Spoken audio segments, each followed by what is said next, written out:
Hello and welcome to Let's Play Crusader Kings 2 and a brand new series. In this campaign we're going to be playing one of the, I suppose, more challenging and interesting starts.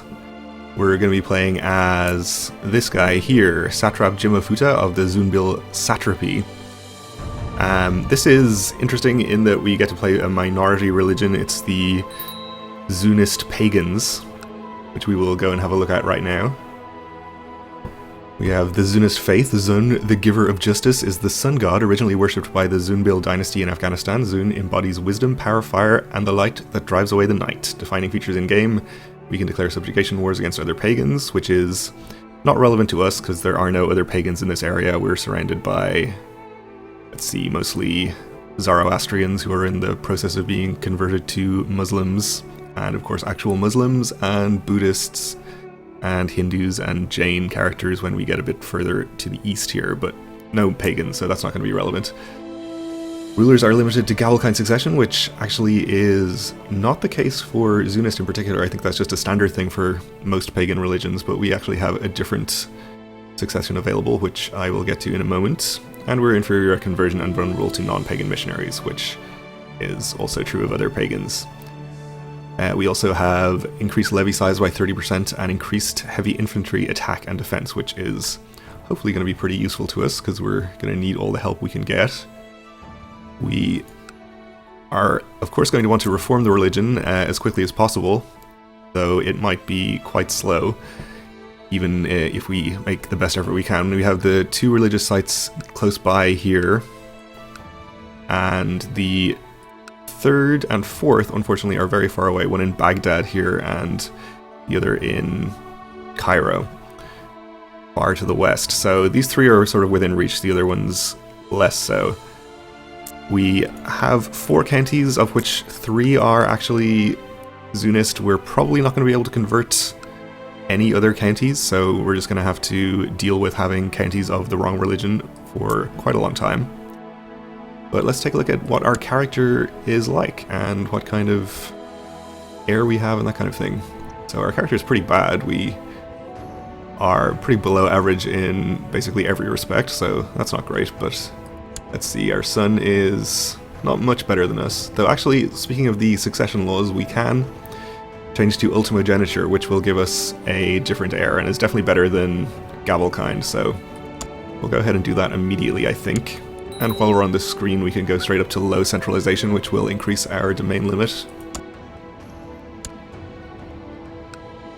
We should also go ahead and get ourselves married, after taking the ambition to get married, of course. Pretty limited selection of characters, because we are, of course, only choosing from the characters in our realm, which is quite small. Let's see who we have. I think we should probably avoid marrying the chaste character. Actually, it's fine if we marry the chaste character. We already have 3 children, so we're not in danger of dying without an heir. So we can marry the chaste character and maybe leave our son to marry one of the non-chaste. So this guy being our heir now, he has at least got a good martial score, which is something. And we'll let him marry, I guess, this character. Oh. Our liege is already considering a request from us, so that's fine. Let's choose a character focus. We are probably going to need all of the troops we can get, so I think we'll go for... let's actually go for a hunting focus. We can probably benefit from the additional health at the very start of the game here. And let's unpause and allow recalculations to happen. Hopefully we will get our centralization law through quite quickly so that we can increase our domain size. Nobody else is supporting it just yet. We do have 2 vassals in these 2 counties, neither of whom are particularly distinguished in any way. One of them is pretty unhappy with me for some reason. Just trait mismatches, I guess. Also, they don't like the succession law change, but they'll get over it. So we probably want to start going to war as quickly as possible and get as strong as we can as quickly as we can. Obviously, the Abbasids are going to be quite a threat to us, since they are huge and can declare holy wars on us. So I think what we are going to do is park our Grand Vizier in their capital to improve relations basically forever. Which will reduce the chances of them attacking us slightly. We have a decent Chancellor, which is a good thing. For the rest of our advisors, we will train troops in our capital, we'll collect taxes in our capital. I guess we'll study technology over in Constantinople. And there's probably not much point in us trying to proselytize. It says 2.11% yearly chance of converting a religion, but I think that's before the reduction we get from being an unreformed pagan, so it might be a better idea for us to just try to improve religious relations with our bishop vassals, or whatever they're called, I forget. Let's actually find out. Sun Guardian, yes, I knew it was something pretty cool. Okay, so for wars, we probably want to declare on Kalat immediately. They'll be pretty easy to conquer, and if we don't conquer them, one of the neighboring Muslim realms will. So we would like to get there first, if at all possible. So we'll just go ahead and declare this immediately. We do get the Pagan Single County Conquest CB, which we will be making good use of. We have about 1,200 troops available, which I didn't actually check was more than he has, but it is. So hopefully we shouldn't have too much trouble, even though we are going to have to attack his army in the mountains. Okay, so my wife has arrived. We'll... let's get the prestige, I think. We'd like to get positive in prestige, if at all possible. Fulfilled our ambition to get married.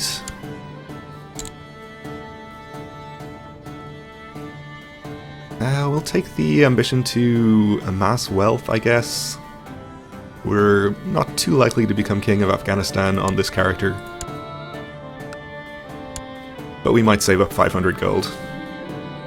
A preacher in the service of Maharaja Kakusta of Pratihara Kingdom, over here, has arrived in Bost to spread the gospel of their foreign religion. He has little regard for our old faith, declaring it sinful, and he has explained in detail the horrors we shall suffer in the afterlife unless we mend our ways.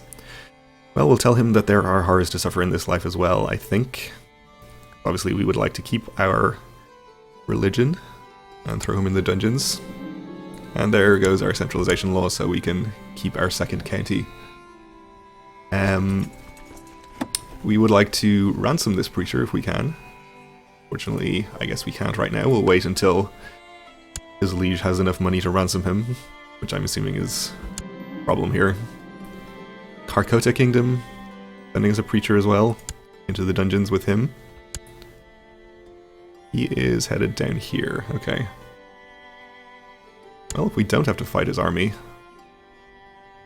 I guess we won't. Oh, he is also defending against the Abbasids, who also want this county. So let's get our army in there quickly, make sure that we... Actually, let's not do that. Let's try and fight his army first. There is the remote possibility that the Abbasids could get enough war score from fighting the army that they could end the war. Let's actually just put these 5 troops in there to make sure we get control of the siege, in case that's relevant. And we'll go in with our 1,300 to fight him, and then the target county. No terrain penalty because this is desert, of course. We won the battle. And his troops are actually retreating to here, so I think we'll follow. Go there first.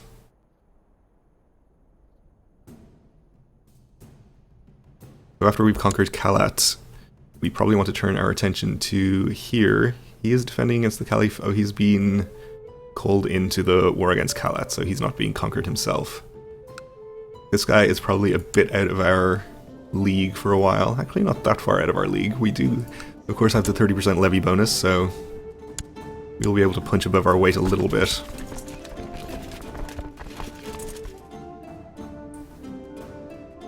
Okay, so we've taken out the army. We should have no problem winning this war.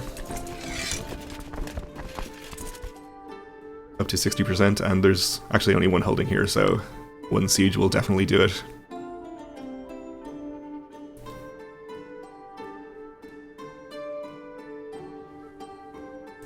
Abbasid armies are on the way, but they won't be able to do anything.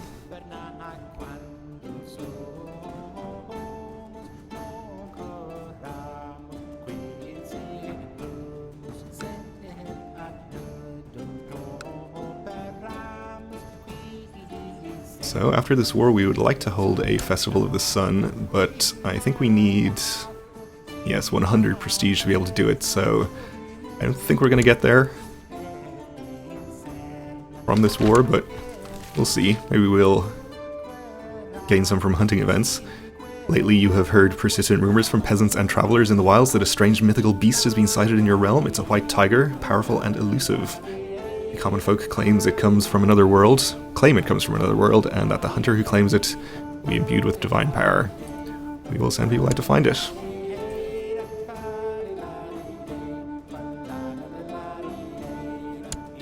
Okay, we've finished our siege, we've got 100%.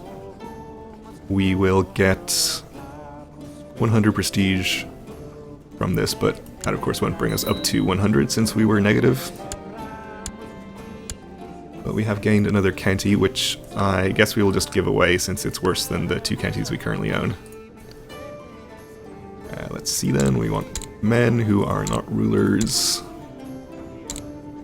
And I think everyone in our realm is of our religion, so we don't really need to worry about anything else. If we can upgrade any of our counselors, that would be good. Maybe a good steward. We can steal the steward from one of our vassals. Let's do that. We're going to annoy our son by firing him from the council, but I think that's okay.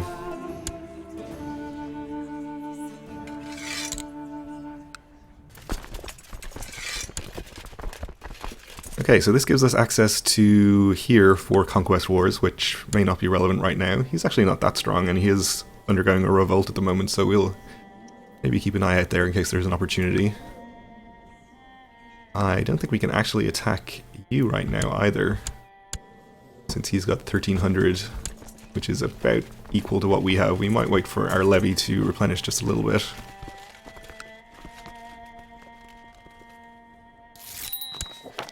You've discovered a plot where my son seeks to kill...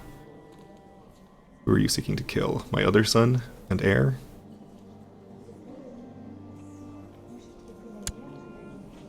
Well, neither of these characters are particularly great, but I think we'll just ask him to stop.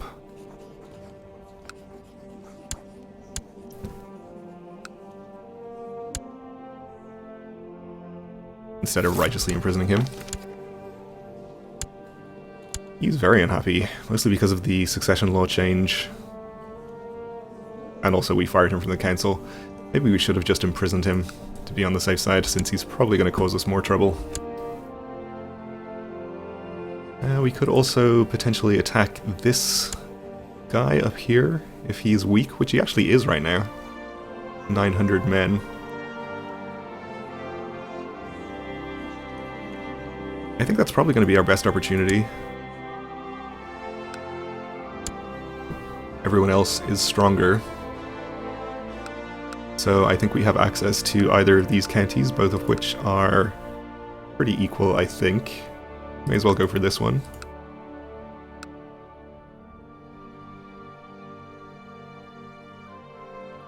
Unless there's some reason to take land in this duchy instead. No, either way, we're starting on a different duchy, so we'll just go for this one. Birjand.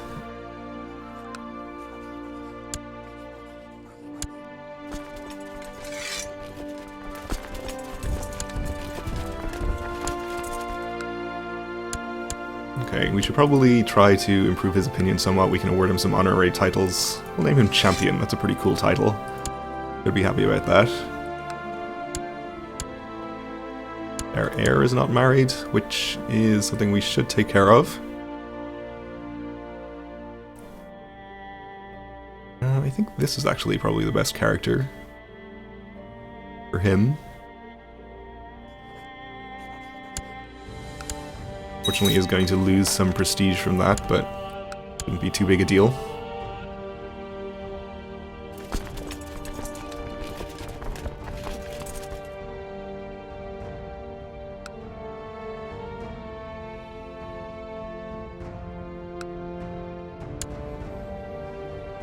Suddenly he has 1,600 troops now. Well, let's hope he doesn't bring them all in here. Well, of course, we're going to be defending in the mountains if he does attack us, so we have a pretty decent chance of defending against him anyway. So we have a grandson who needs educating. This is not somebody who is in the line of succession, so we don't really need to worry about his education too much. We should just give him to a vassal or opinion. This guy.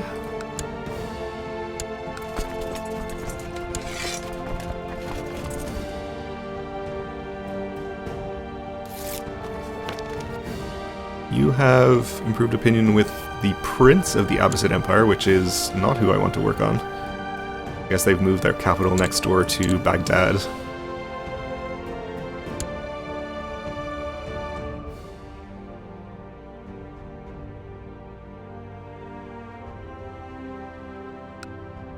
So, with any luck, we'll be able to avoid any attacks from the Abbasids, at least until we are strong enough to survive. We do have the advantage of the pagan homeland attrition bonus, so any counties that we have with our religion will have very high attrition for enemies in them, which is probably going to be our main weapon against any stronger attacks, or attacks from stronger neighbours.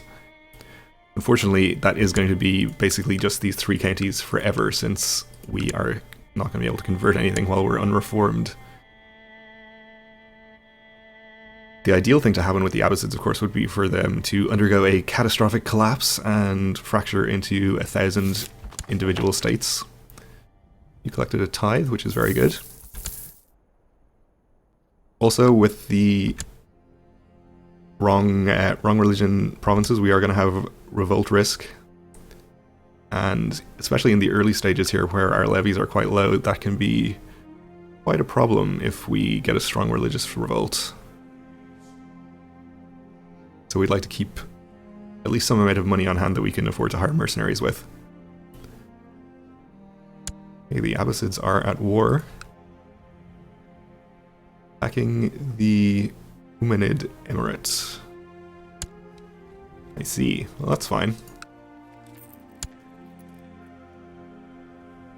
We do not mind about that.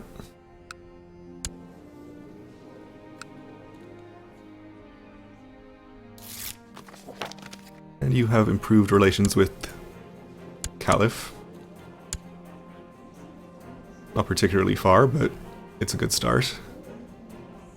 He is gaining decadence.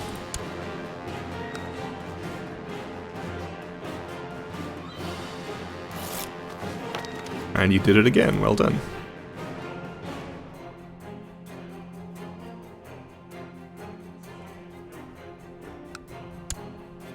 Okay, we won this siege. We'll head over to the next county, I guess. Unfortunately, the neighboring counties are all desert, so we're not going to get any defensive bonus in them. He's down to about equal numbers of troops, though.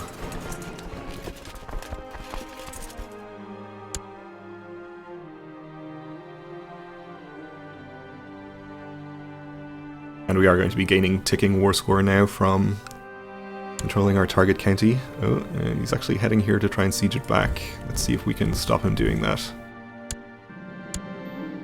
Your daughter-in-law has sent you a gift. It is a small puppy, but of the finest pedigree and destined to grow into a great hunting dog.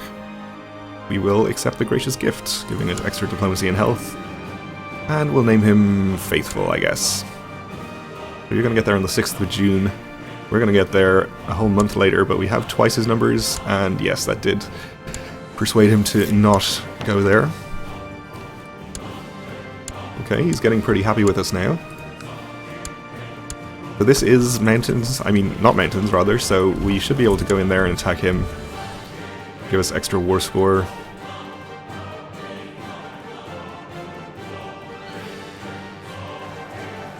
And it shouldn't be a problem.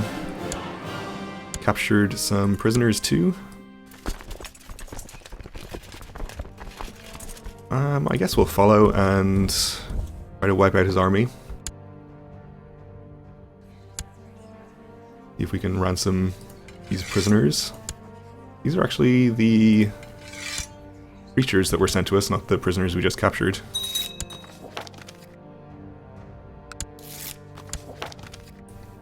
We get increased levy reinforcement, which is nice.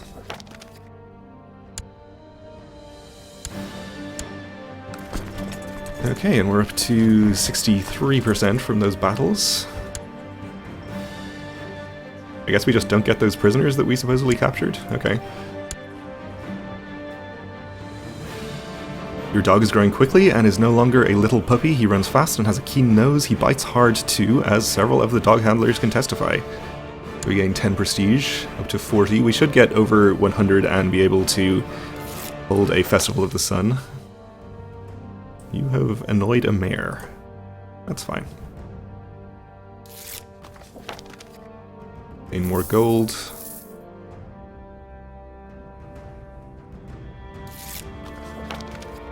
Well, as long as you don't annoy the Caliph, then I don't really mind. He's trying to attack the rebels in here, and he has succeeded. He's down to about 600 troops, which is good for us. Right, he's very happy with us now. Hopefully means he will be disinclined to attack us.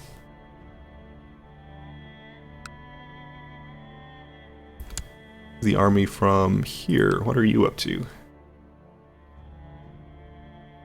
Doing a holy war for Maimana. Which is where?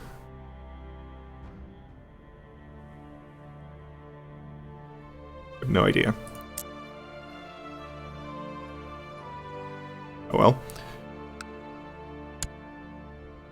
Probably not of great concern to us.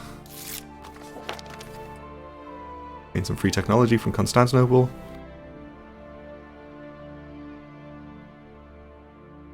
And the Abbasids are having a revolt, which is great for us. Not a very big revolt, unfortunately, but not going to complain. Oh, and unfortunately we are no longer able to continue this siege, which is pretty annoying.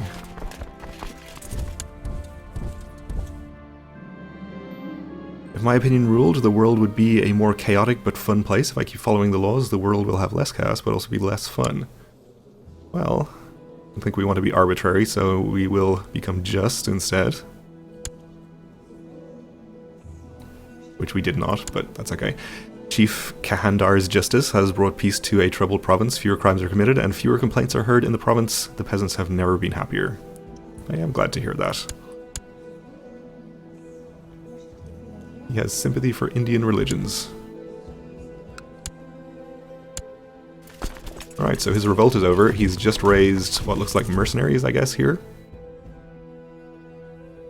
So we'll try to get in there quickly and attack them. I'm not sure we're going to catch them at a very low morale here, and it's mountains, so maybe that's not a good idea. Possible we should just park ourselves in the mountains here to prepare for an attack. No, he's going to get us in the desert, probably. We're going to get out on the 25th of August, and he's not going to get there till September, so that's fine.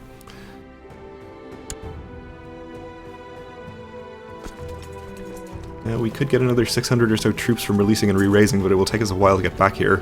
We could just hope he's going to be distracted with his other war. And we can actually raise a few troops from here, but not very many. It's not really going to make a difference.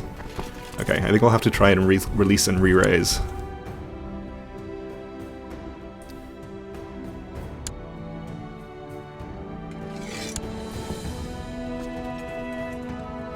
It's actually only going to give us 1,400, 1,500.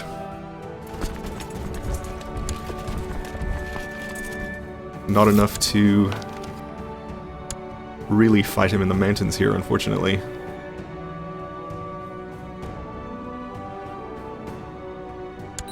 But he's just leaving, okay. That's great. We need to appoint a new vizier. We'll appoint you.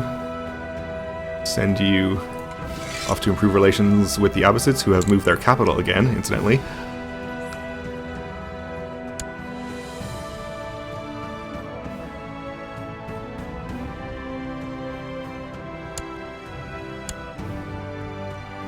Okay, he didn't lose very many troops in this battle, unfortunately, but we should be able to get ours into the mountains here before he can come back.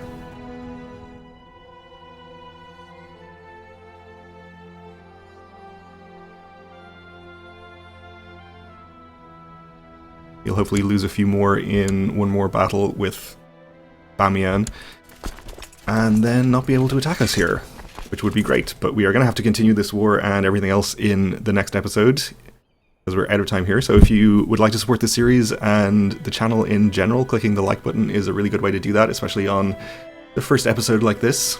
And in any case, I hope you will join me again next time.